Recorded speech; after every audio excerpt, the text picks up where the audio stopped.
Hello dear learners, welcome to my YouTube channel. आज के इस वीडियो में हम करेंगे क्लास 10 मैथ्स का आर डी शर्मा की एक्सरसाइज 3.9 को सॉल्व। इस एक्सरसाइज को हम 2 पार्ट्स में कवर करेंगे।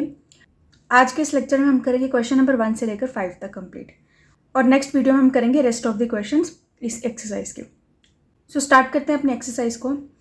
इस एक्सरसाइज में जितने भी क्वेश्चन हैं सभी डिफरेंट कॉन्सेप्ट पे हैं। कुछ आपके डाउनस्ट्रीम अपस्ट्रीम पर बेस्ड हैं, कुछ आपके स्पीड डिस्टेंस पर बेस्ड हैं। तो जितने भी क्वेश्चन हैं उन सबके कॉन्सेप्ट आपके डिफरेंट हैं। तो मैं आपको क्वेश्चन के साथ साथ कॉन्सेप्ट भी पूरे डिटेल में समझाऊंगी। कोई भी क्वेश्चन गलती से भी स्किप मत करना, सभी क्वेश्चंस देखना ताकि आपको कॉन्सेप्ट भी समझ आए हर क्वेश्चन के। फर्स्ट क्वेश्चन हमारा है, 2 people are 16 kilometre apart on a straight road. They start walking at the same distance. If they walk towards each other with different speed, they will meet in 2 hours. Had they walked in the same direction with the same speed as before, they would have met in 8 hours. Find their walking speed. अब इसमें आपके speed distance के concept लग रहे हैं। सबसे पहले तो क्वेश्चन समझते हैं कि हमें इसमें बताया क्या और पूछा क्या है। हमें इसमें बोला कि यहाँ पे आपके पास 2 लोग हैं, दोनों आपस में 16 किलोमीटर दूरी पे हैं। स्ट्रेट रोड में दोनों लोग खड़े हैं और दोनों के बीच में डिस्टेंस कितना है, 16 किलोमीटर्स का। अब हमें यहाँ पे बोला कि दोनों ने वॉकिंग स्टार्ट की है सेम टाइम पे, मतलब एग्जैक्ट टाइम पर दोनों ने वॉकिंग स्टार्ट कर दी। फिर उसके बाद बोला कि अगर दोनों एक दूसरे की तरफ आ रहे हैं, if they walk towards each other, अब अगर दोनों एक दूसरे की तरफ आ रहे हैं, जैसे यहाँ पे ए है ये बी है, दोनों अगर एक दूसरे की तरफ आ रहे हैं और दोनों की स्पीड भी डिफरेंट है, तो तब ये दोनों आपस में 2 आवर्स में मिल रहे हैं। मतलब ये कि यहाँ पे इसको थोड़ी डायग्राम बना के समझाती हूँ।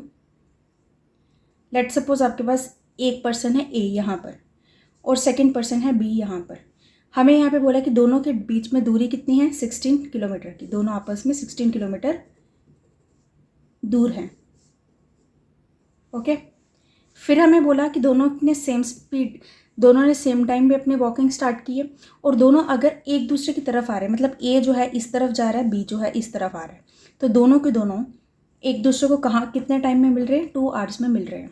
तो सपोज करते हैं हम यहाँ पे एक पॉइंट है हमारा पी पॉइंट, दोनों एक ए जो है आपका इधर जा रहा है, बी आपका इधर जा रहा है, तो दोनों 2 आवर्स में इस पॉइंट पे मीट करेंगे। ओके, और दोनों की स्पीड है डिफरेंट। सेकेंड केस में हमें बोला कि अगर दोनों सेम डायरेक्शंस में वॉक करते हैं और स्पीड वही है जो पहले थी, तब वो दोनों आपस में मिलेंगे 8 आवर्स में। अब हमने पहले केस में देख लिया कि दोनों जो है ऑपोजिट डायरेक्शन में वॉक कर रहे हैं, तो दोनों एक दूसरे की तरफ अगर आ रहे हैं तो यहाँ पे बीच में कहीं मिलेंगे। अगर दोनों सेम डायरेक्शन में वॉक कर रहे हैं, मतलब मैं बोलूँ कि ए भी मेरा इस डायरेक्शन में मूव कर रहा है और बी भी मेरा इस डायरेक्शन में मूव कर रहा है, तो दोनों कहाँ पे मीट करेंगे, यहाँ कहीं बीच में तो करेंगे नहीं, कहीं दूर करेंगे। तो इसको एक्सटेंड करते हैं और यहाँ पे लिख लेते हैं पॉइंट क्यू, और लेट करते हैं कि हम इस क्यू पॉइंट पे दोनों जो है मिल रहे हैं। अब इसमें आप कॉन्सेप्ट के साथ साथ लॉजिक भी अगर लगाओ तो सिंपल सी बात है, अगर दोनों डिफरेंट डायरेक्शन में मूव कर रहे हैं, अगर दोनों एक दूसरे की तरफ आ रहे हैं, तो दोनों कहाँ पर मिलेंगे, कहीं दोनों के बीच में कोई पॉइंट होगा वहाँ पर मिलेंगे। एग्जैक्ट बीच में नहीं कह सकते, यहाँ भी मिल सकते, यहाँ भी मिल सकते, यहाँ भी मिल सकते, कहीं भी, लेकिन कहाँ मिलेंगे, दोनों के डिस्टेंस के बीच में कहीं मिलेंगे, क्योंकि दोनों एक दूसरे की तरफ आ रहे हैं। अगर सेकेंड केस की बात करें जहाँ पर बोला गया है कि दोनों सेम डायरेक्शन में मूव कर रहे हैं, और अगर मैं बोलूँ कि ए भी इस तरफ जा रहा है बी की तरफ और बी भी इसी तरफ जा रहा है, तो दोनों कहाँ मिलेंगे, यहाँ कहीं तो नहीं मिलेंगे, कहीं दूर मिलेंगे। तो हमने लेट कर लिया क्यू पॉइंट पे मिलेंगे। ओके, और हमें बोला कि ये दोनों मिलेंगे 8 आवर्स, मतलब 8 घंटे उनको लग रहे हैं एक दूसरे को मिलने में, क्योंकि दोनों सेम डायरेक्शन में जा रहे हैं। अब ये भी ऑब्वियस सी बात है कि अगर दोनों सेम डायरेक्शन में जा रहे हैं तो टाइम ज़्यादा लगेगा एज़ कम्पेयर टू अगर दोनों एक दूसरे की तरफ आ रहे होंगे, क्योंकि अगर दोनों एक दूसरे की तरफ आ रहे हैं तो कुछ डिस्टेंस इसने कवर किया, कुछ डिस्टेंस इसने कवर किया, तो दोनों आपस में मिल गए 2 आवर्स के बीच में, मतलब 2 घंटे ही लगे दोनों को मिलने में। अगर हम बोल रहे हैं कि दोनों सेम डायरेक्शन में जा रहे हैं, तो इसने तो बहुत लंबा डिस्टेंस कवर किया होगा और बी ने थोड़ा डिस्टेंस कवर किया, तो बी ने जितना किया उतना तो किया, पर ए को बहुत ज़्यादा टाइम लग गया ना डिस्टेंस कवर करने में, तो ऑब्वियसली टाइम जो होगा दोनों को मिलने का वो ज़्यादा होगा। ठीक है, ये लॉजिक की बात है। अब हमें क्या बोला कि हमें इनकी वॉकिंग स्पीड फाइंड करनी है, कि दोनों किस स्पीड में वॉक कर रहे हैं, किस स्पीड में उनको वो दोनों चल रहे थे। आई होप आपको पहले क्वेश्चन समझ आया कि क्वेश्चन में बोला क्या है, उसकी डायग्राम कैसे बनेगी। अब हम क्वेश्चन सॉल्व करते हैं। हमें जो बोला है हमें निकालने को, हम उसको लेट करेंगे। हमें बोला वॉकिंग स्पीड दोनों की, लेट करेंगे, let x be the speed of A की स्पीड है x and y be the speed of b। इसको लिखते हैं in kilometre per hour, in kilometre per hour. क्यों ऐसा? क्योंकि हमें क्वेश्चन में जो टाइम दिया है वो हमें 2 आवर्स का दिया है, आवर्स में दिया है, और जो डिस्टेंस दिया है वो किलोमीटर में दिया है, तो स्पीड भी हम किलोमीटर पर आवर में ही लेट करेंगे। सो हमने पहले लेट कर लिया ये स्पीड। नाउ अगर हम फर्स्ट केस की बात करें, अकॉर्डिंग टू क्वेश्चन,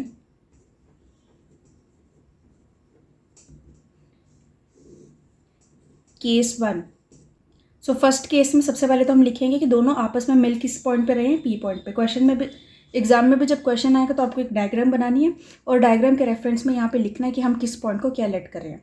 सो हम यहाँ पे लिखते हैं both A and B met at point P point पे दोनों मिले हैं।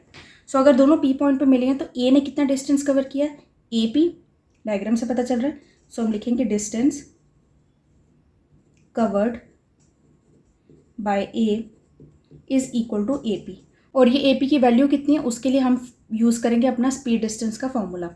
सो आपको पता है कि इस डिस्टेंस का फॉर्मूला होता है speed into time. So distance हमारा अगर हमने फाइंड करना है तो वो किसके इक्वल होगा? स्पीड हमारी है x, ए की स्पीड हमने कितनी लेट की है x, और टाइम कितना लगा इसको मिलने को, ए को इस पॉइंट पे आने के लिए कितना टाइम लगा था? 2 आवर्स लगे, उसको भी 2 आवर्स लगे, तभी तो हम बोल रहे हैं कि दोनों 2 आवर्स में एक पॉइंट पे मिले हैं। सो टाइम कितना लगा? 2। ये है स्पीड, ये है टाइम, तो स्पीड इनटू टाइम होता है डिस्टेंस, तो इसका मतलब 2x। तो हम बोलेंगे कि ए ने 2x का डिस्टेंस कवर किया है पी पॉइंट तक पहुंचने में। सिमिलरली अगर हम बी की बात करें, सो बी ने कितना डिस्टेंस कवर किया होगा? बी पी, ये वाला डिस्टेंस बी ने कवर किया बी पी, और बी पी की वैल्यू निकालने के लिए कैसे करेंगे? टाइम तो इसको भी 2 आवर्स का ही लगा, लेकिन इसकी स्पीड कितनी हमने लेट की है? y। सो डिस्टेंस कितना होगा इसका? 2y। So distance covered by b is equal to B P. This B P की वैल्यू क्या है? 2y। समझ आ गया? इसको हमने डिस्टेंस फॉर्मूले से यूज़ किए। लिख लेती हूँ साइड पे, distance is equal to speed into time. Okay, so हमें दोनों का डिस्टेंस पता चल गया। अब अगर हम डायग्राम को देखें तो डायग्राम में हमें ए बी का अगर डिस्टेंस पूरा निकालना तो ए बी किसके इक्वल होगा? A P plus B P के। So A B is equal to A P plus B P. Okay, so A B का डिस्टेंस हमें क्वेश्चन में गिवन है, कितना है? 16 किलोमीटर। ए और पी के बीच में दूरी कितनी थी? 16 की। तो ए बी हमारा है 16 is equal to A P की वैल्यू हमने निकाली है 2x प्लस बी पी की निकाली है 2y। इसको सिंप्लीफाई करते दोनों में से 2 कॉमन ले लेंगे तो इक्वेशन आपकी बन जाएगी x plus Y is equal to 8। ये आपकी इक्वेशन नंबर 1। ओके, सो हमने फर्स्ट इक्वेशन बना ली डिस्टेंस को यूज़ करके। सिमिलरली सेकेंड केस की अगर हम बात करें, केस 2, तो केस 2 में हम पहले लिखेंगे कि both A and B met at point Q. दोनों क्यू पॉइंट पे मिले हैं। सो इसमें भी यही करेंगे कि क्यू पॉइंट पे मिले हैं तो ए ने कितना डिस्टेंस कवर किया? ए क्यू का। सो हम लिखते हैं यहाँ पे डिस्टेंस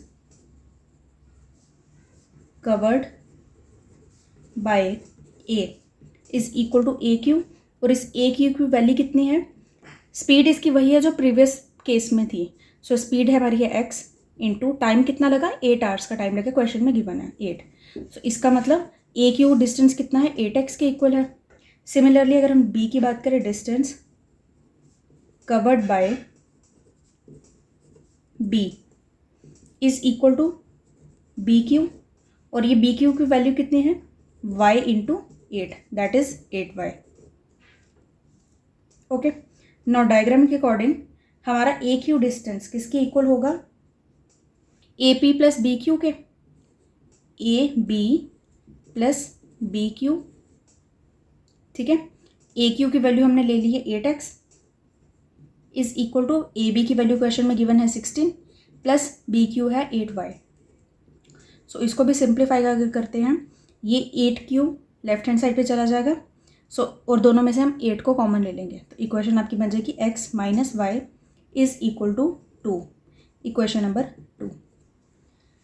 ओके, सो हमने दोनों इक्वेशंस बना ली हैं। बहुत सिंपल सा कॉन्सेप्ट यूज़ किया है, इसमें डायग्राम को यूज़ करके हमने इक्वेशंस बना ली है। अब हमारे पास दो इक्वेशंस है, दोनों में से हमने x और y की वैल्यू निकालनी है।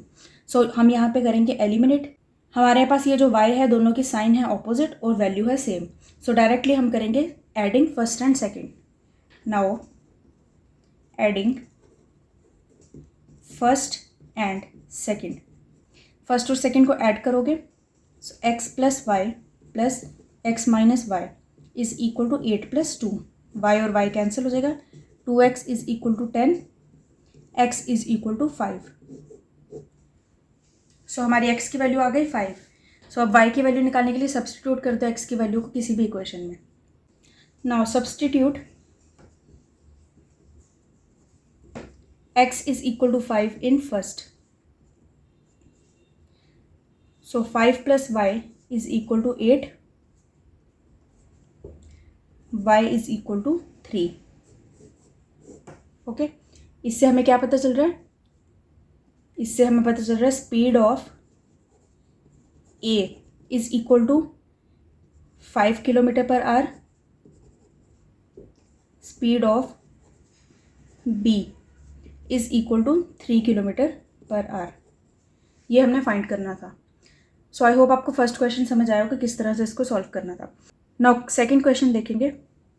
Now question number 2 is the boat goes 30 kilometre upstream and 44 kilometre downstream in 10 hours. In 13 hours, it can go 40 kilometer upstream and 55 kilometer downstream. Determine the speed of stream and that of the boat in still water. ये आपका upstream और downstream का concept इसमें use होगा इस question में। सो सबसे पहले तो आपको पता होना चाहिए कि अपस्ट्रीम और डाउनस्ट्रीम होता क्या है। देखो, जब भी पानी में कोई बोट चल रही है तो दो केस हो सकते हैं। या तो हो सकता है कि बोट जिस डायरेक्शन में जा रही है, जैसे इस डायरेक्शन में अगर बोट जा रही है, पानी का फ्लो भी उसी डायरेक्शन में हो, इसी डायरेक्शन में अगर पानी का फ्लो भी हो, तब तो बोट जो है बहुत जल्दी कहीं पहुंच जाएगी, क्योंकि बोट जो है अपनी स्पीड में जा रही है, जितना भी स्पीड में जा रही है, और पानी जो है वो भी उसको उसी डायरेक्शन में लेकर जा रहा है। उससे क्या होगा कि बोट जो है जल्दी, ज़्यादा स्पीड में जल्दी पहुंच जाएगी किसी भी जगह पर। ये वाला जब सिचुएशन होता है इसको हम बोलते हैं डाउनस्ट्रीम। ओके, जब दोनों की डायरेक्शन सेम है तब हम बोलते हैं डाउनस्ट्रीम। ओके, अपस्ट्रीम क्या होता है, कभी कभी ऐसा केस होता है कि हमें जाना है इस डायरेक्शन में, बोट मतलब इस डायरेक्शन में जाना चाहती है, लेकिन पानी का जो डायरेक्शन है, स्ट्रीम का जो डायरेक्शन वो उल्टा होता है, दूसरी साइड होता है। तब बोट को बहुत ज़्यादा जोर लगाना पड़ेगा, ठीक है, बहुत एक्स्ट्रा मेहनत करनी पड़ेगी, क्योंकि वो पानी के ऑपोजिट डायरेक्शन में जा रहा है। ठीक, इस केस को हम बोलते हैं अपस्ट्रीम। इस वाले केस में कहीं भी पहुंचने में टाइम लगेगा ज़्यादा एज़ कम्पेयर टू ये वाला केस। यहाँ पे टाइम कम क्यों लगेगा, क्योंकि यहाँ पे दोनों की स्पीड जो है ऐड हो रही है। इस बात को याद रखना, जो मैं बोल रही हूँ ऐड हो रही, क्योंकि हम आगे जब फॉर्मूला करेंगे वो फॉर्मूला भी इसी केस से बनता है। डाउनस्ट्रीम में क्या हो रहा है, बोट की जो स्पीड है और पानी की स्पीड है, दोनों की स्पीड जो है ऐड हो रही है। तो स्पीड जब ऐड हो रही है तो कम टाइम में कहीं पहुंचा जाएगा। ठीक, लेकिन अगर हमारे पास केस उल्टा है, जिसमें हमारी बोट की डायरेक्शन तो इस साइड है, पानी की डायरेक्शन दूसरी साइड है, तो उससे क्या होगा, स्पीड जो है कम हो जाएगी। बोट को एक्स्ट्रा मेहनत करनी पड़ रही है, बोट जो चला रहा है उसको एक्स्ट्रा मेहनत करनी पड़ रही है बोट को दूसरी डायरेक्शन में लेकर जाने में। तो ये वाला केस में हमेशा टाइम ज़्यादा लगता है। ठीक है, तो इस केस को हम बोलते हैं अपस्ट्रीम। ओके, और इसमें टाइम ज़्यादा क्यों लग रहा है, क्योंकि बोट उल्टे डायरेक्शन में जा रही है। तो इससे क्या होगा कि बोट की जो स्पीड है उसमें से ये वाली स्पीड जो है माइनस होगी, कम होगी। तो आई होप आपको ये अपस्ट्रीम और डाउनस्ट्रीम समझ आया होगा। इस तरह के जो क्वेश्चन होते हैं अपस्ट्रीम डाउनस्ट्रीम में, मैंने देखा है बच्चे जो है फॉर्मूले को लर्न कर लेते हैं पर समझते ही नहीं है कि ये फॉर्मूला आया कैसे, मतलब कहाँ प्लस हो रहा है कहाँ माइनस हो रहा है, उसको समझ नहीं रहे। इसलिए मैंने आपको क्वेश्चन में पहले ही बता दिया कि अपस्ट्रीम और डाउनस्ट्रीम का एग्जैक्ट मीनिंग क्या होता है, ताकि जब मैं उसका फॉर्मूला बताऊँगी तो आपको रिलेट कर पाओगे कि फॉर्मूला ऐसा बना क्यों है। ओके, सो अब क्वेश्चन में बोला क्या है, क्वेश्चन में हमें बोला है कि एक बोट है वो 30 किलोमीटर जा रही है अपस्ट्रीम। इतनी सी बात से आपको क्या पता चल रहा है कि बोट जो है 30 किलोमीटर का डिस्टेंस ट्रैवल कर रही है, लेकिन पानी के उल्टे डायरेक्शन में, मतलब जो स्ट्रीम की जो डायरेक्शन है उससे ऑपोजिट डायरेक्शन में चल रही है। And 44 kilometre down stream. 44 kilometre downstream मतलब 44 किलोमीटर उसने डिस्टेंस कवर की है पानी की स्पीड, पानी के डायरेक्शन के सेम वाली डायरेक्शन में, इन 10 आवर्स। 10 आवर्स में ये पूरा डिस्टेंस उसने कवर किया है बोट ने। सेकेंड केस में बोला कि 13 आवर्स में बोट जो है 40 किलोमीटर अपस्ट्रीम चलती है एंड 55 किलोमीटर डाउन स्ट्रीम चलती है। तो हमने बताना कि स्पीड ऑफ स्ट्रीम कितनी है और स्पीड ऑफ बोट कितनी है स्टिल वाटर में। स्पीड ऑफ स्ट्रीम मतलब पानी जो है उसकी खुद की स्पीड कितनी है, और बोट की स्पीड मतलब पानी जब स्टिल वाटर है, मतलब पानी की बात नहीं कर रहे हम, सिर्फ बोट की बात करें कि बोट की स्पीड कितनी होगी खुद की। ओके, करते हैं इसको। सो हमें क्वेश्चन में जो फाइंड करना है उसको हम लेट करेंगे। So let x be the speed of boat in still water and y be the speed of stream। सो अब अपस्ट्रीम का फॉर्मूला क्या होगा? अपस्ट्रीम होगा x माइनस वाई। क्यों ऐसा? x जो है हमने स्पीड ली है बोट की, माइनस किया स्ट्रीम की स्पीड को जो कि हमारी है y। माइनस क्यों किया? क्योंकि अपस्ट्रीम क्या होती है? ऑपोजिट डायरेक्शन में जहाँ चल रहा हो। जब ऑपोजिट डायरेक्शन में चल रहा है तो कोई चीज़ चल रही है उसको दूसरी चीज़ अपोज कर रही है, रोक रही है। जब रोक रही है तो उससे उसका नेट वैल्यू क्या नहीं मिलेगा? माइनस करके ही मिलेगा। और डाउन स्ट्रीम का फॉर्मूला क्या होता है? Downstream is equal to x plus y. Plus क्यों? क्योंकि दोनों की डायरेक्शन सेम है। डायरेक्शन सेम होने से क्या होता है कि स्पीड जो है ज़्यादा बढ़ती है, जल्दी हम किसी जगह पे पहुंच जाते हैं। तो इसीलिए ये बोट की स्पीड है प्लस स्ट्रीम की स्पीड है, दोनों की स्पीड जो है कंबाइन हो रही है और एक हमें नई स्पीड मिल रही है। और ये दोनों हैं क्या? ये है स्पीड हैं ये। इसको मैं साइड पे लिख देती हूँ ताकि आपको ध्यान रहे। ये दोनों नेट स्पीड है, नेट भी लिख लो, नेट स्पीड है। ओके, अपस्ट्रीम क्या है? नेट स्पीड है जब आपकी बोट और स्ट्रीम दोनों की डायरेक्शन ऑपोजिट है। डाउन स्ट्रीम क्या होती है? नेट स्पीड होती है जब आपकी बोट और स्ट्रीम दोनों की डायरेक्शन सेम हो। नाउ अब हम क्या करेंगे, हमें यहाँ पे क्वेश्चन में दिया हुआ है डिस्टेंस और टाइम दिया हुआ है, हमें निकालना है स्पीड। तो हम इसको टाइम के रिस्पेक्ट में करेंगे।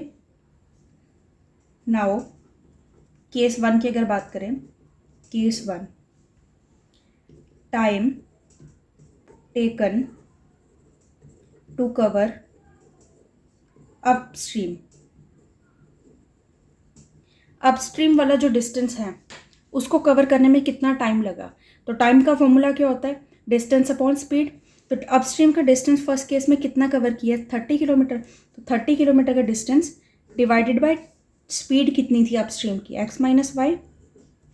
तो अपस्ट्रीम वाला डिस्टेंस फर्स्ट केस में कवर करने में कितना टाइम लगा total? Distance upon speed. Similarly time taken to cover downstream is equal to distance कितना लगा था डाउन स्ट्रीम का? 44 किलोमीटर डिवाइडेड बाय स्पीड कितनी है? X plus Y. ओके, तो हमने इंडिविजुअली टाइम निकाल दिया कि अपस्ट्रीम में टाइम लगा इतना, डाउन स्ट्रीम में टाइम लगा इतना। क्यों ऐसा टाइम के बेस पे क्यों किया? क्योंकि हमें यहाँ पे बोला है कि फर्स्ट केस में ये जो पूरा डिस्टेंस कवर किया ये 10 आवर्स में किया। हमें पूरे का टाइम जो है 10 आवर्स दिया हुआ है। इसका मतलब इसका जो टाइम लगा प्लस इसका जो टाइम लगा वो दोनों टोटल में क्या है? 10 आवर्स हैं। Therefore 30 divided by x minus Y plus 44 divided by x plus Y is equal to 10। ठीक है, अब आपको पता चल गया मैंने इसमें टाइम के रिस्पेक्ट में क्यों किया? क्योंकि हमें कंबाइन में टाइम दिया होता है कि 10 आवर्स टोटल लगे हैं। अब ये टोटल किस किस को यूज़ करके बने हैं? टोटल बने हमारे अपस्ट्रीम का टाइम प्लस डाउन स्ट्रीम का टाइम यूज़ करके। तो ये इस तरह से इक्वेशन बन गई। इसको एज इट इज़ रखेंगे, फर्स्ट इक्वेशन लेते हैं इसको आगे सॉल्व नहीं करना। नाउ सेकेंड केस हमारा है कि बोट जो है अपस्ट्रीम चलती है 40 किलोमीटर, डाउन स्ट्रीम चलती 55 किलोमीटर, और ये टोटल टाइम कितना लेती है? 13 आवर्स का। सो केस टू में time taken to cover upstream कितना टाइम लगा, डिस्टेंस अपॉन स्पीड, डिस्टेंस हमारी है 40 डिवाइडेड बाय स्पीड कितनी है, वही है x माइनस वाई, स्पीड यही रहेगी। Time taken to cover downstream is equal to 55 divided by x plus y. अब ये दोनों का इंडिविजुअल टाइम है, कंबाइन करके कितना टाइम लगा था बोट को पूरा डिस्टेंस कवर करने में, 13 आवर्स का। सो इसका मतलब टोटल कंबाइन करके अगर हम देखें तो 40 divided by x minus Y plus 55 divided by x plus Y is equal to 13, equation number 2। अब यहाँ पे हमें 2 इक्वेशंस मिल गई, हमने इसको सॉल्व करना है। सो अगर आपने मेरी RD की पूरी सीरीज़ फॉलो की है तो हमने पहले एक एक्सरसाइज में इस तरह की इक्वेशंस को सॉल्व किया था बिना इसको सिंप्लीफाई किए, बहुत इजीली एलिमिनेशन मेथड को यूज़ करके। सो हम अगर फर्स्ट इक्वेशन की बात करें तो फर्स्ट इक्वेशन हमारी है 30 divided by x minus 1 plus 44 divided by x plus 1 is equal to 10। Second equation हमारी है 40 divided by x minus Y plus 55 divided by x plus Y is equal to 13। So हम अगर यहाँ पे देखें, हम किसी भी एक टर्म को, मतलब ये वाली टर्म या ये वाली टर्म को कंसीडर करके एलिमिनेट कर सकते हैं ईजीली। कैसे करेंगे, जैसे यहाँ पे हमारे पास ये है 40 divided by x minus y second equation में, और फर्स्ट इक्वेशन में हमारे पास है 30 divided by x minus y. अगर मैं पूरी फर्स्ट इक्वेशन को 3 से डिवाइड कर दूँ और सेकेंड इक्वेशन को पूरे 4 से डिवाइड कर दूँ तो हमारे पास यहाँ पे ऊपर 10 रह जाएगा। तो ये वाली पूरी टर्म जो हम एलिमिनेट कर देंगे। इसको मैं करके दिखाती हूँ क्या बोल रही हूँ। So now divide first by 3 and second by 4।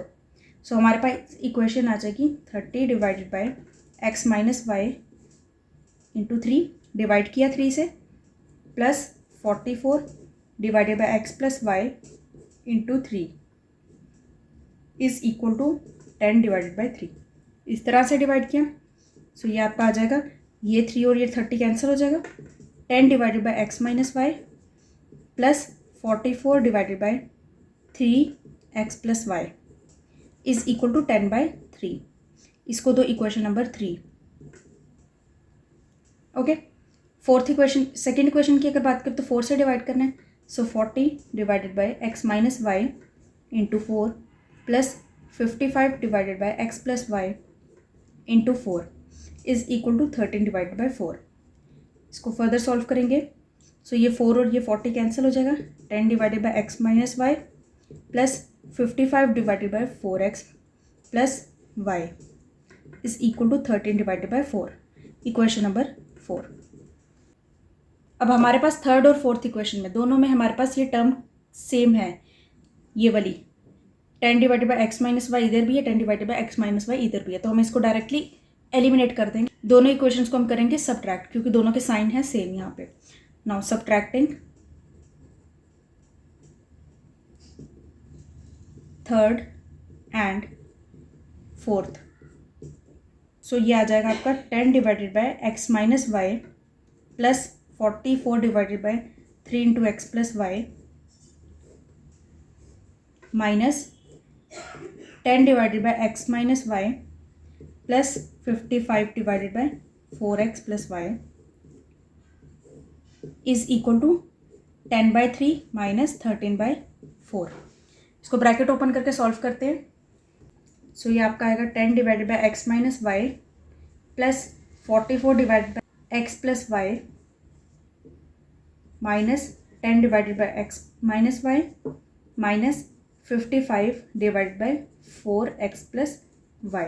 ये और ये टर्म पूरी कैंसिल हो जाएगी, इज इक्वल टू एलसीएम लेंगे तो नीचे आ जाएगा 12, 40 माइनस 39।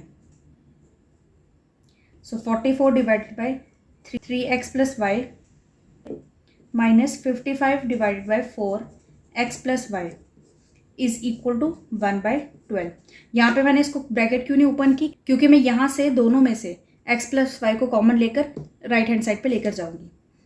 सो ये बन जाएगा आपका 44 divided by 3 minus 55 divided by 4 is equal to, दोनों में से अगर हम 1 by x plus y common ले लेते हैं सो ये आपके इस तरह से बन जाएगा 1/x+y इज इक्वल टू 1/12। सो ये x+y इधर चला जाएगा। ये मैंने एक्स्ट्रा स्टेप क्यों किया ताकि आपको कन्फ्यूजन ना हो कि ये डायरेक्ट आपने x+y यहाँ पे कैसे लिख लिया। सो ये आपका आएगा 44/3 minus 55/4 is equal to x+y/12। इसमें भी एलसीएम लेंगे। सो एलसीएम लेकर बनेगा आपका नीचे 12 into 44 into 4 176 minus 165 is equal to x+y divided by 12। 12 और 12 कैंसिल हो जाएगा। सो ये आपका बन जाएगा x+y इज इक्वल टू 11। इसको इक्वेशन नंबर 5। ठीक है, बहुत इजीली हमने ये इक्वेशन बना ली। x+y is equal to 11। Now ये x+y इज इक्वल टू 11 को हम अगर सब्सटीट्यूट कर देंगे फर्स्ट इक्वेशन में तो हम x-y की वैल्यू भी निकाल सकेंगे और फिर हम उसको इजीली सॉल्व कर लेंगे एलिमिनेट करके। So now substitute fifth in first. So fifth equation को फर्स्ट में सब्सटीट्यूट करेंगे तो हमारे पास आ जाएगा 30 divided by x-y plus 44 divided by 11 is equal to 10। ये कैंसिल हो जाएगा, 4 आ जाएगा। So 30 divided by x-y is equal to 10 minus 4। So 30 divided by x-y is equal to 6। So x-y is equal to 30/6 that is 5।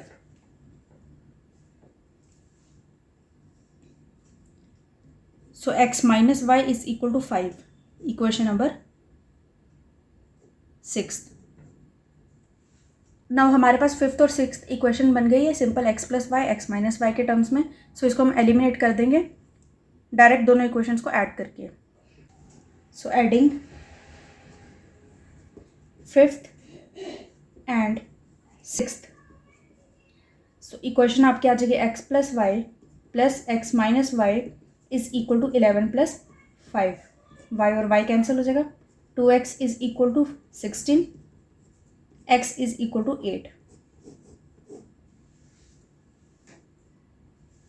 Now x की value हमें मिल गई, हम y की निकाल सकते हैं। सब्सटीट्यूट करेंगे। Substitute x is equal to 8 in fifth. So हमारी इक्वेशन बन जाएगी 8 plus y is equal to 11। y is equal to 11 minus 8 that is 3। Okay, so इससे हमें क्या पता चल रहा है? Speed of boat in still water is equal to 8 kilometre per hour. Speed of stream is equal to 3 kilometre per hour. Okay, so हमने ये second question solve कर लिया। आई होप आपको अपस्ट्रीम डाउनस्ट्रीम का कंसेप्ट अच्छे से क्लियर हो गया है। सिर्फ फॉर्मूला लर्न नहीं करना, अब आपको अच्छे से समझ भी होगी कि अपस्ट्रीम का मतलब क्या होता है, डाउनस्ट्रीम का मतलब क्या होता है, क्यों हम अपस्ट्रीम में सबट्रैक्ट करते हैं दोनों स्पीड्स को और डाउनस्ट्रीम में हम क्यों दोनों स्पीड को ऐड करते हैं। ठीक है, और इसको कैसे हमने सॉल्व किया, हमने टाइम के रिस्पेक्ट में इक्वेशंस को बनाया। ओके, फिर आगे आपको इक्वेशन तो सॉल्व करनी आती है इस तरह से। अब आपके पास यहाँ पे दो मेथड होते हैं, या तो आप रिडक्शन मेथड यूज़ कर लो जिसमें आप पूरी ये x-y x+y को u और v की टर्म्स में बनाकर फिर करते हो, या चाहे ऐसे सॉल्व कर लो, जो आपको ईजीली लगता है आप उसको उस तरह से सॉल्व कर सकते हो। ठीक है, सो ये जितने हम क्वेश्चंस करेंगे इन सब की PDF आपको टेलीग्राम ग्रुप पे मिलेगी। सो टेलीग्राम ग्रुप भी ज्वाइन कर लो, लिंक आपको डिस्क्रिप्शन बॉक्स में मिल जाएगा, ताकि आपको किसी भी टॉपिक में या किसी भी क्वेश्चन में किसी भी स्टेप में कोई प्रॉब्लम आ रही है तो आप उसको देख सकते हो PDF से। नाउ अब हम करेंगे third question. Now third question is a person rowing at a rate of 5 kilometre per hour in still water takes 3 as much time in going 40 kilometer upstream as in going 40 kilometer downstream. Find the speed of the stream. So ये भी question आपका upstream downstream पर है। इसमें बोला कि एक person जो है रोइंग कर रहा है, मतलब बोट चला रहा है, किस स्पीड में 5 kilometre per hour in still water, मतलब हमें यहाँ पे बोट की स्पीड दी हुई है 5 किलोमीटर पर आवर और हमें कंडीशन दी है 3 टाइम्स ज़्यादा टाइम लेते हैं in going 40 kilometre upstream. Upstream जाने में 14 किलोमीटर अपस्ट्रीम जाने में 3 गुना ज़्यादा टाइम लेते हैं as compare to 40 kilometre downstream जाने में। मतलब डाउन स्ट्रीम जाने में टाइम कम ले रहा है, अपस्ट्रीम जाने में टाइम ज़्यादा ले रहा है। कितना ज़्यादा ले रहा है? 3 टाइम ज़्यादा ले रहा है। तो हमने बताना स्पीड ऑफ स्ट्रीम, स्ट्रीम की स्पीड कितनी है।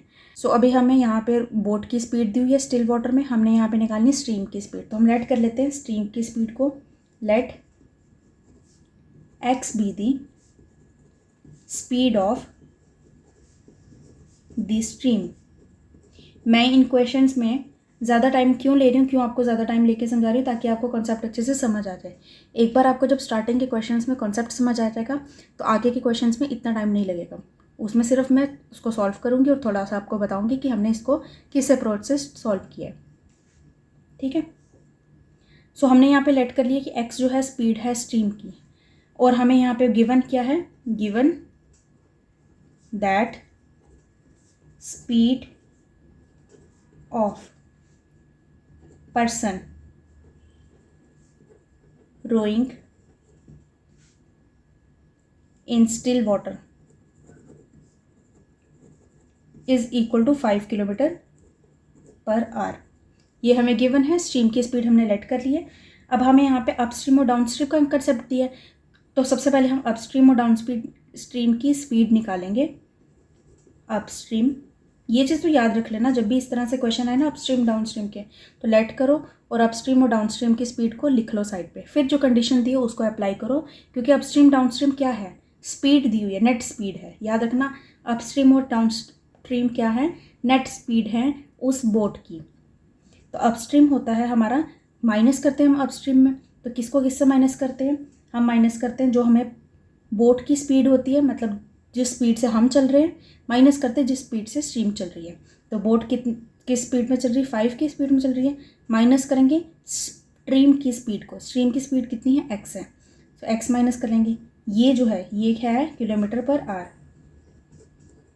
ठीक है, ये आपको मिल गया अपस्ट्रीम का speed.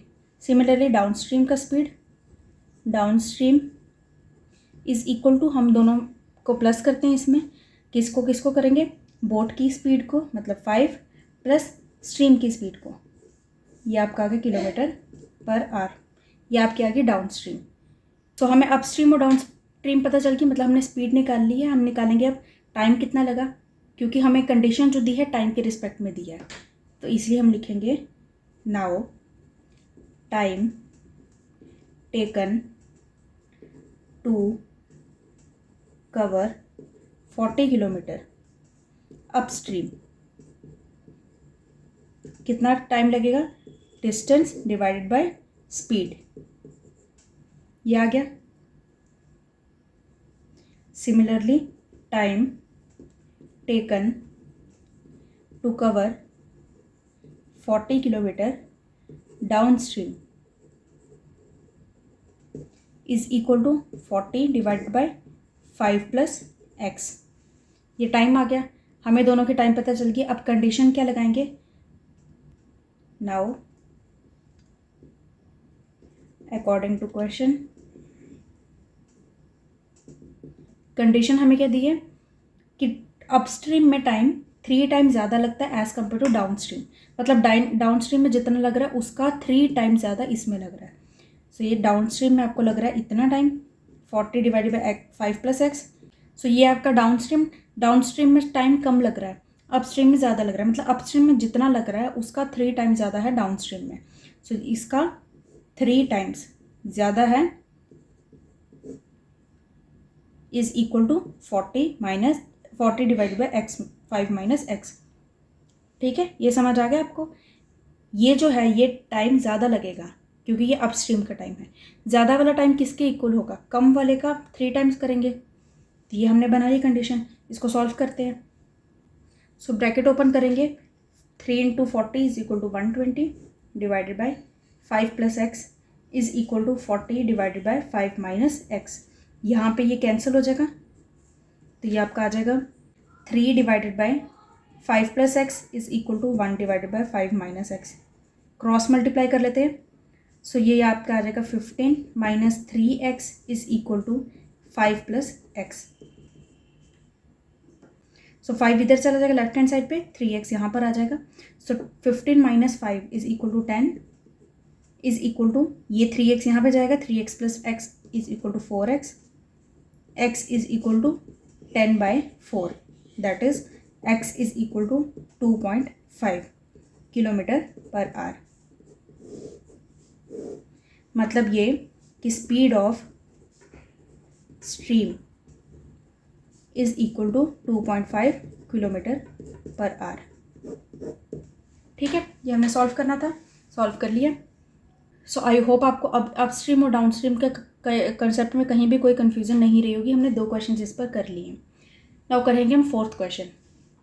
4th question is a man travels 600 kilometre partly by train and partly by car. If he covers 400 kilometre by train and the rest by car, it takes him 6 hours and 30 minutes. But if he travels 200 km by train and the rest by car, he takes half an hour longer. Find the speed of the train and that of the car. Question में हमें बोला है कि man एक है, उसने 600 kilometre travel करना है टोटल। कैसे कैसे कर, कुछ रास्ता उसने ट्रेन से ट्रैवल करना है, कुछ रास्ता जो है कार से करना है। मतलब 600 किलोमीटर पूरा ट्रैवल करना है, थोड़ा सा रास्ता वो ट्रेन से करेगा, थोड़ा सा कार से करेगा।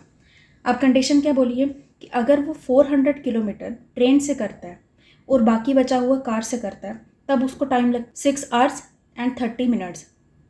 ठीक है, और अगर ये 200 किलोमीटर ट्रेन से ट्रैवल करता है और बाकी का पूरा रास्ता कार से ट्रैवल करता है, तब उसको जितना पहले लगा था उससे आधा घंटा ज़्यादा लगेगा। तो हमने बताना है स्पीड ऑफ ट्रेन और speed of car. Simple question है ये, इसमें ज़्यादा कुछ प्रॉब्लम नहीं है। हम सबसे पहले लेट करेंगे जो हमें फाइंड करना है। So let speed of train is equal to x, speed of car is equal to y, kilometre per hour, kilometre per hour. So question में गिवन क्या है कि टोटल डिस्टेंस है 600 kilometre is equal to 600 kilometre. Case 1, first case में हमें बोला है कि 600 किलोमीटर को कैसे कवर किया, 400 किलोमीटर ट्रेन से और बाकी बचा जो है कार से। तो अगर 400 किलोमीटर ट्रेन से कवर किया है तो बाकी कितना बचा होगा, 200 किलोमीटर। 200 किलोमीटर कार से ट्रेवल किया है।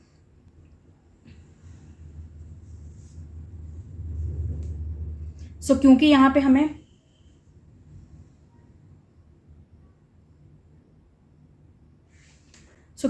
हमें बोला कि ये पूरा जो डिस्टेंस है वो 6 hours and 30 minutes में कवर किया, मतलब टाइम दिया हुआ है, इसलिए हम यहाँ पे टाइम के रिस्पेक्ट में ही पूरे क्वेश्चन को सॉल्व करेंगे। देखो, इन चीज़ों को आप समझो कि क्वेश्चन को किसके रिस्पेक्ट में सॉल्व करना है, कैसे नहीं करना। अगर आपको छोटी छोटी इन्फॉर्मेशन किसी के भी रिस्पेक्ट में दी, उससे मैटर नहीं करता, लेकिन वो कंबाइन करके जिसके रिस्पेक्ट में दी होती है, हमने उसके रिस्पेक्ट में पूरा क्वेश्चन सॉल्व करना होता है।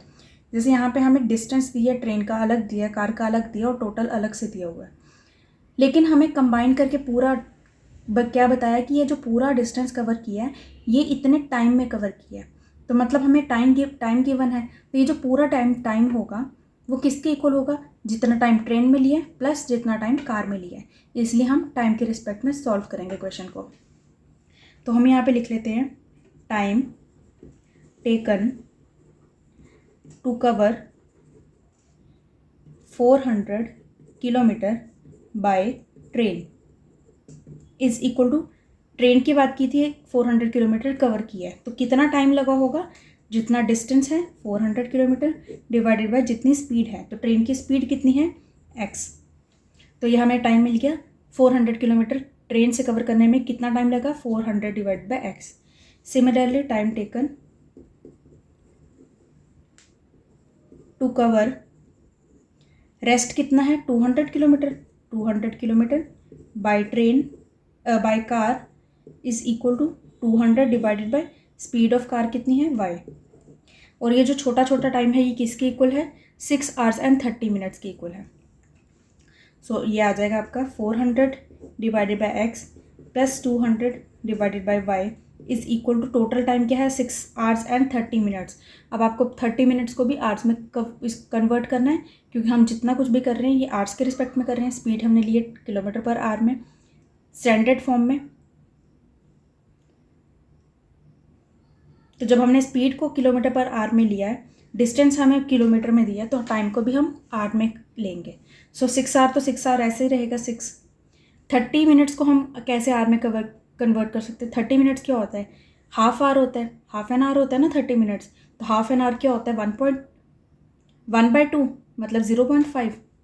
सो 36 प्लस 1/2, जिसको हम 0.5 भी लिख सकते हैं, 0.5 ही लिख लेते हैं, 0.5 जो कि आपका आ जाएगा 6.5। ये टोटल टाइम टेकन है। आई होप आपको ये कन्वर्जन करनी आती है किस तरह से करते हैं।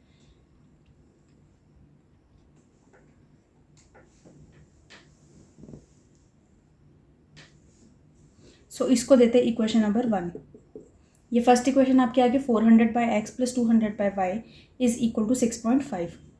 सिमिलरली केस सेकंड की अगर बात करें तो सेकंड केस में हमें क्या बोला है कि ये 200 किलोमीटर ट्रेन से कवर किया और रेस्ट 400 किलोमीटर कार से ट्रेवल किया, और टाइम कितना लग रहा है? हाफ एन आवर ज़्यादा लग रहा है। मतलब पहले अगर 6 आवर्स एंड 30 मिनट्स लग रहे थे, 30 मिनट्स में हाफ आवर और बढ़ा दो तो कितने टोटल लग जाएगा? 7 आवर्स लग जाएंगे। सो इसको लिखेंगे केस 2, केस सेकेंड में टाइम टेकन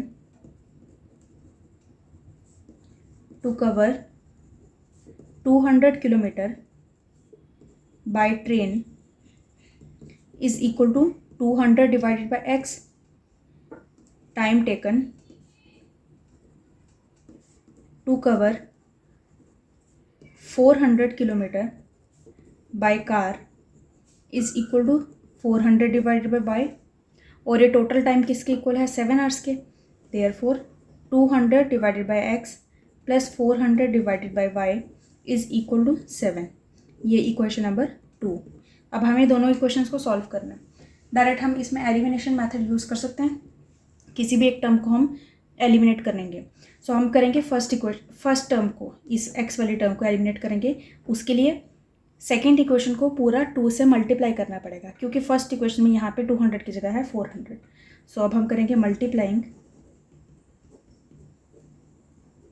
सेकेंड विद 2, तो इक्वेशन आ जाएगी 400 divided by x plus 800 divided by y is equal to 40। Equation number 3। Now subtract करेंगे फर्स्ट और थर्ड को, subtracting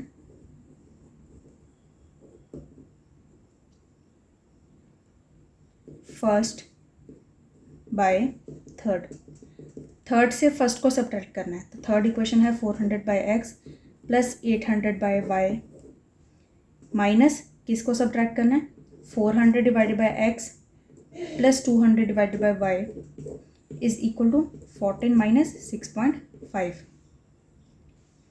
400 divided by x plus 800 divided by y minus 400 divided by x minus 200 divided by y, ये cancel हो जाएगा, is equal to 7.5।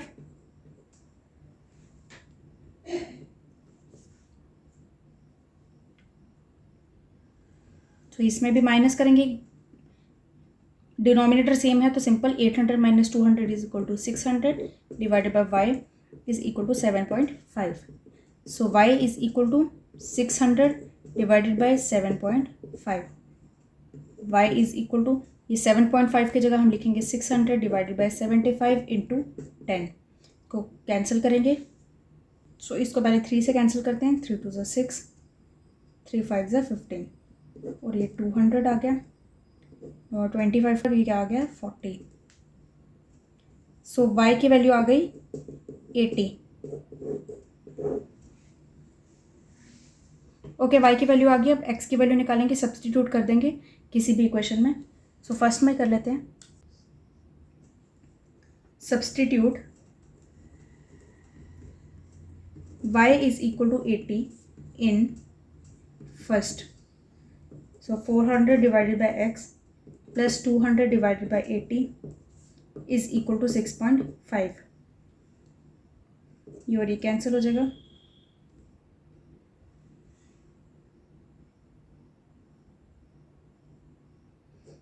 4 2 और 4 5 20। So 400 divided by x is equal to 5/2. 400 divided by x plus 5/2 is equal to 6.5. 400 divided by x is equal to 6.5 minus 5/2 को 2.5 लिख सकते हैं 2.5। 400 by x is equal to minus करेंगे 4, x is equal to 400 by 4 that is 100. So x की value आ गई 100। Therefore speed of train is equal to 100 km/h. Speed of car is equal to 80 km/h. ठीक है, तो fourth question हमने solve कर लिया। ये इजी क्वेश्चन था। नाउ फिफ्थ क्वेश्चन देखते हैं, जो इस लेक्चर का लास्ट क्वेश्चन होगा। So fifth question is Ritu can row downstream 20 kilometre in 2 hours and upstream 4 kilometre in 2 hours. Find her speed of rowing in still water and the speed of current. वही upstream downstream का question है। इसमें हमें बोला रितु जो है downstream कितना रो कर लेती है 20 किलोमीटर, कितने टाइम में 2 hours में, और अपस्ट्रीम कितना करती है 4 किलोमीटर 2 hours में। तो हमने बताना है कि उसकी रोइंग स्पीड कितनी है, मतलब वो स्टिल वाटर में कितना स्पीड में रो कर लेती है, और करंट मतलब स्ट्रीम की स्पीड कितनी है। स्ट्रीम को करंट भी कहते हैं, तो करंट की स्पीड कितनी है हमने ये फाइंड करना है। सो लेट करेंगे पहले, let speed of rowing in still water is equal to x, speed of current is equal to y. So upstream का फॉर्मूला होगा is equal to this minus this, x minus y, और downstream का formula होता है x plus y. So simple सा case दिया हुआ है हमें, डाउनस्ट्रीम का अलग से कंडीशन दिया, अपस्ट्रीम का अलग से कंडीशन दिया है। नाउ पहले डाउनस्ट्रीम की बात करें तो डाउनस्ट्रीम वो कितना करती है 20 किलोमीटर 2 hours में करती है। सो स्पीड ऑफ डाउनस्ट्रीम किसकी इक्वल होती है, स्पीड क्या होता है डिस्टेंस अपॉन टाइम। तो डिस्टेंस कितना है 20, कितने टाइम में 2 hours में, और स्पीड की वैल्यू हमें फॉर्मूले से कितनी पता चल रही है x प्लस वाई। इसका मतलब x प्लस वाई किसकी इक्वल है 20/2 that is 10, first equation. Similarly speed of upstream, question के अकॉर्डिंग अपस्ट्रीम की स्पीड कितनी बनेगी, डिस्टेंस अपॉन टाइम, डिस्टेंस है 4 किलोमीटर और टाइम है 2 hours का, तो ये 2 आ गया। और अपस्ट्रीम का फॉर्मूला कितना होता है x minus y. So x minus Y is equal to 2, equation number 2। Simple equations हमें मिल गई है, हम इसमें एलिमिनेट करेंगे y की टर्म को। So adding first and second, x plus y plus x minus Y is equal to 10 + 2, y और y कैंसिल हो गया, 2x is equal to 12, x is equal to 6। x की वैल्यू मिल गई, y की निकालेंगे substitute, x is equal to 6 in first. So x plus y is equal to 10, y is equal to 10 minus 6 that is 4. Therefore speed of rowing in still water is equal to 6 km/h and speed of current is equal to 4 km/h. Okay, तो हमने ये find कर लिया, fifth question भी हमने solve कर लिया। सो इसी के साथ हमारा आज का लेक्चर कंप्लीट होता है, जिसमें हमने फर्स्ट से लेकर फिफ्थ तक क्वेश्चन सॉल्व किए थे, और इसी के साथ आपको डाउनस्ट्रीम अपस्ट्रीम का कंसेप्ट बहुत अच्छे से क्लियर हो गया होगा। सो अगर आपको ये वीडियो यूजफुल लगी है, कॉन्सेप्ट अच्छे से समझ आए हैं, so do hit the like button and also subscribe my channel for upcoming videos. और टेलीग्राम ग्रुप भी ज्वाइन कर लेना क्योंकि ये सब की PDF आपको वहाँ पे ही मिलेगी। So stay tuned for the next video. Till then take care, bye bye, thank you so much.